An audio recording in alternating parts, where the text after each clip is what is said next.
So after a 15-year-old boy walked into a Michigan high school and opened fire, killing 4 of his fellow students and injuring 7 others, prosecutors have criminally charged the boy's parents with manslaughter for recklessly enabling their son to do precisely what he did. Let's talk about why this is the right call by Michigan prosecutors. Because justice matters.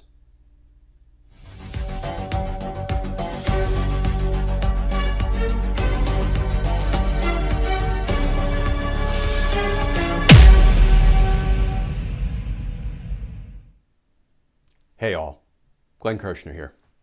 So we now know that a 15-year-old boy named Ethan Crumbley walked into a Michigan high school, opened fire, and killed 4 of his classmates, injuring 7 others in the process.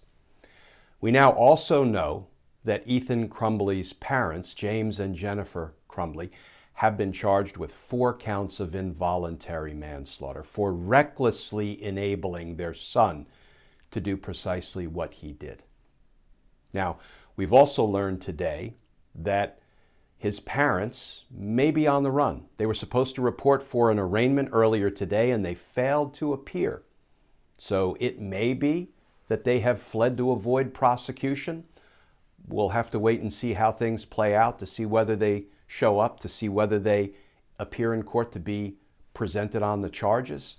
But I can tell you, as a former prosecutor, when I see that defendants or suspects fled to potentially avoid a court date or a prosecution, well, flight equals consciousness of guilt. And that may become relevant evidence in the future in the trial of Jennifer and James Crumbley. But let's set that aside for the moment and talk a little bit about why things like this keep happening. And then let's talk about the involuntary manslaughter charges that have been brought against Ethan Crumbley's parents and why it was absolutely the right thing for prosecutors to do. Why does this keep happening? Well, mainly, I believe, because we have cowardly politicians, greedy politicians like Grassley and Rubio, who continue to take dirty NRA money and then urge Americans to worship at the altar of unrestricted gun access.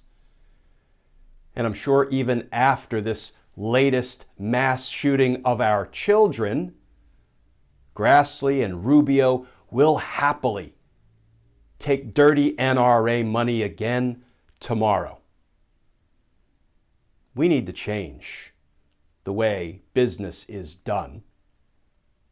We need to actually do something to protect our nation's children. Let's talk about these charges that have been brought by a prosecutor by the name of Karen McDonald. She was the one who gave the press conference and set out some of the evidence supporting her decision to bring these involuntary manslaughter charges against Ethan Crumbley's parents, Jennifer and James Crumbley.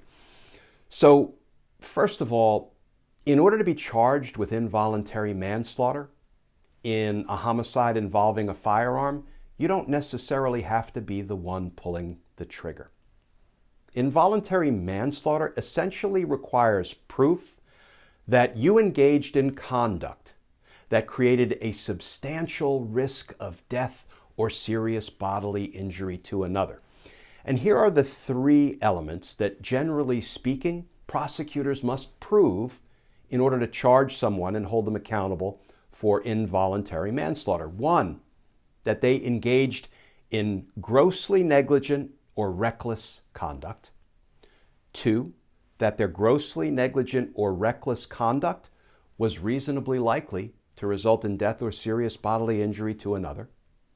And 3, that their conduct thereby caused the death of another. And you might say, Glenn, the first 2 elements sound pretty easy to prove based on the evidence that we've seen, but how can you prove James and Jennifer Crumbley caused the death of those 4 children, those 4 high school students? Well, the law defines causation as conduct that is a substantial factor in bringing about the death.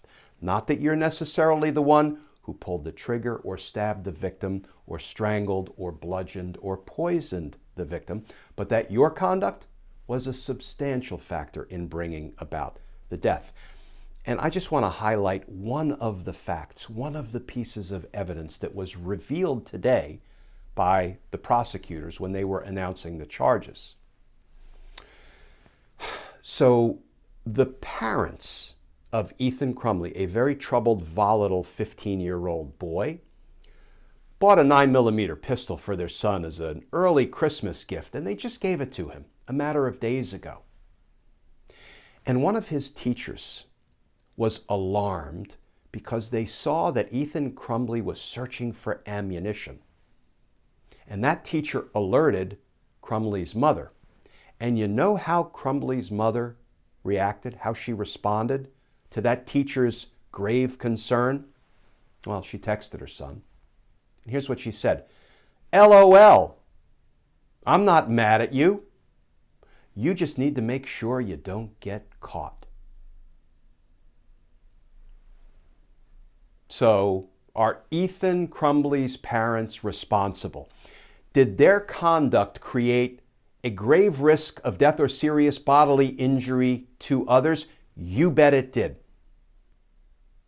And we know that our cowardly, greedy politicians have abdicated their responsibility to try to protect our children. So I, for one, am glad that a prosecutor is stepping into the breach and charging the parents who are responsible for what their son ended up doing because of their gross negligence and their recklessness.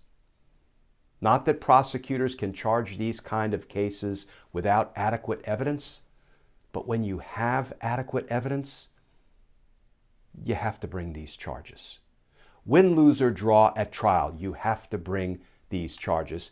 And friends, we have to do something to get rid of, through the ballot box, the Grassleys and the Rubios and the other greedy, cowardly politicians who are not at all troubled by this, because tomorrow they will take some more dirty NRA money, even after a handgun was used to kill our children today. Friends, now more than ever, please stay safe. Please stay tuned. And I look forward to talking with you all again tomorrow.